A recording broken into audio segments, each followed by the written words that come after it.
Seruput kopi dulu lur. Udah pada siap bahas yang panas-panas belum? Karena kali ini kita bakal ngomongin persaingan udara di Asia Tenggara yang makin gila. Semua negara berlomba punya jet tempur paling canggih. Tapi ada satu yang malah ketinggalan. Padahal dulu jadi kebanggaan kawasan. Yuk, ini kisah tentang Malaysia yang sekarang lagi repot cari pesawat baru, tapi malah sibuk bahas pesawat bekas yang jam terbangnya udah hampir habis. Beberapa tahun terakhir, langit Asia Tenggara jadi kayak arena lomba Formula 1. Bedanya, yang ngebut bukan mobil, tapi jet tempur. Vietnam misalnya, negara ini dikabarkan siap membeli Su-35 dari Rusia, pesawat generasi 4++ dengan radar Airbus A dan jangkauan 400 km. Dengan kemampuan super manuver, Su-35 bisa ngelawan hampir semua jet non siluman di dunia.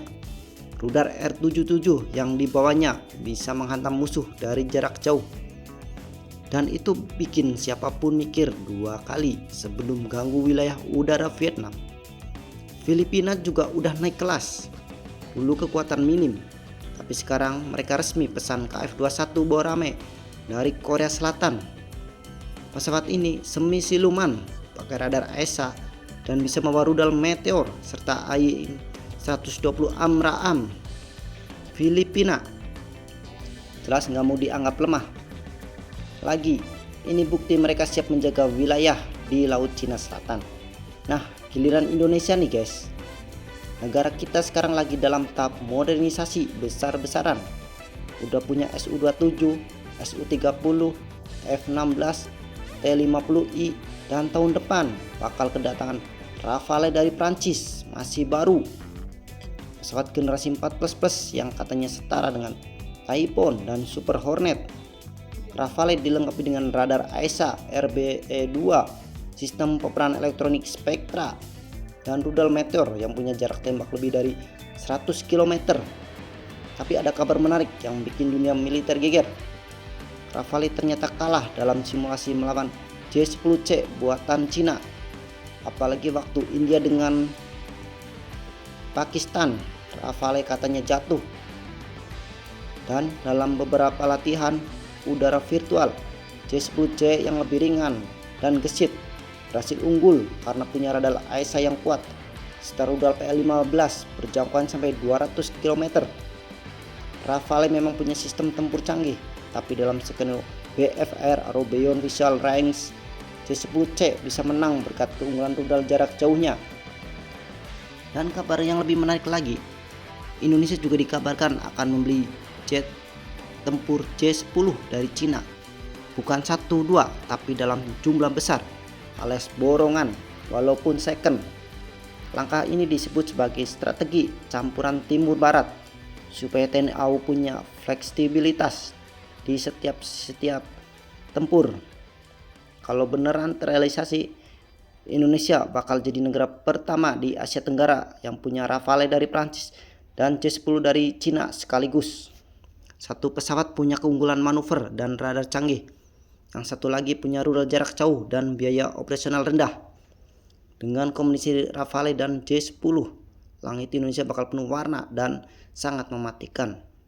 Rafale jadi tulang punggung serangan jarak jauh, sementara J-10 bisa diandalkan buat dominasi udara cepat dan patroli tempur.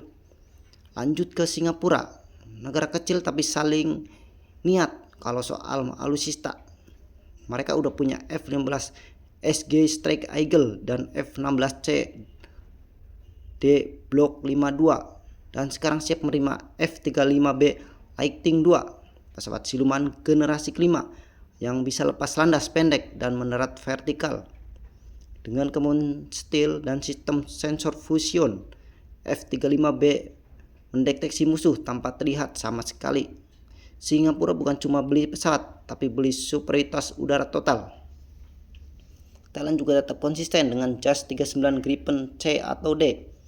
Pesawat ringan buatan Swedia ini terkenal efisien dan tangguh. Thailand bahkan punya radar Giraffe dan pesawat Aerieye AEW dan C buat deteksi musuh dari jarak ratusan kilometer. Sekarang mereka lagi lirik Gripen E versi terbaru dengan radar ESA dan sistem tempur digital. Sekarang kita bahas Malaysia. Negara ini dulunya bangga dengan MiG-29 dan Su-30 MKM, tapi sekarang dua-duanya udah di ujung tanduk. MiG-29 udah pensiun total.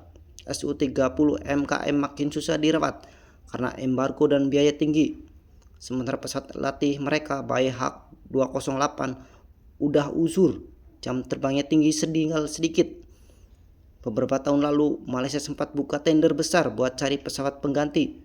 Ada tawaran dari Rafale, Typhoon dan Gripen, tapi karena dana nggak cukup dan politiknya ribet, tender itu dibatalkan.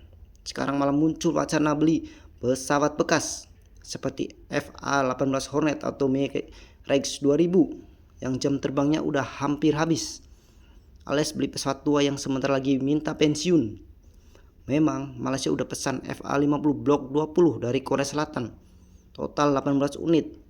Pesawat ini lumayan modern dan bisa bawa rudal AIM-9X, tapi tetap aja F-50 masih jet ringan, cocok buat pelatihan dan patroli, tapi nggak bisa diadu sama Rafale, F-35 atau J-10. Jadi kalau tetangganya udah punya jet generasi 4++ dan 5, Malaysia baru mulai dari awal lagi. Kondisi ini bikin keseimbangan udara ASEAN berubah drastis. Dulu Malaysia dan Indonesia sering disebut dua kekuatan udara terbesar. Sekarang Indonesia dan Singapura udah jauh di depan. Vietnam dan Filipina mulai menyusul. Thailand tetap stabil dan Malaysia makin tertinggal. Resikonya bukan cuma soal gengsi, tapi juga soal pertahanan nasional. Wilayah Laut Cina Selatan makin panas, dan kalau Malaysia nggak segera upgrade, mereka bakalan kemampuan pertahanan udara yang efektif. Kalau kita lihat ke depan, Malaysia harus ambil keputusan besar, mau tetap main aman dengan pesawat ringan atau berani loncat ke kelas berat seperti Gripen E, Rafale atau KF-21.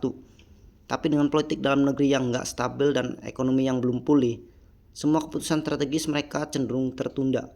Kalau dibiarkan terus, Malaysia bisa jadi satu-satunya negara di ASEAN yang nggak punya pesawat generasi 4++ dalam satu dekade ke depan. Seruput kopi terakhir guys, langit Asia Tenggara sekarang udah kayak etalase teknologi jet tempur dunia. Vietnam punya Su-35, Filipina punya KF-21, Thailand masih percaya sama Gripen, Singapura melesat dengan F-35 dan Indonesia sebentar lagi kedatangan Rafale dan borong J-10C, tapi Malaysia masih sibuk bahas beli pesawat bekas. Kalau kayak gini terus, yang lain udah terbang di langit masa depan, Malaysia masih bengong di landasan. Di dunia militer modern, yang cepat bukan cuma menang, tapi yang lambat bisa hilang dari peta kekuatan udara. Jangan lupa subscribe dan komen sesuai narasi. Terima kasih.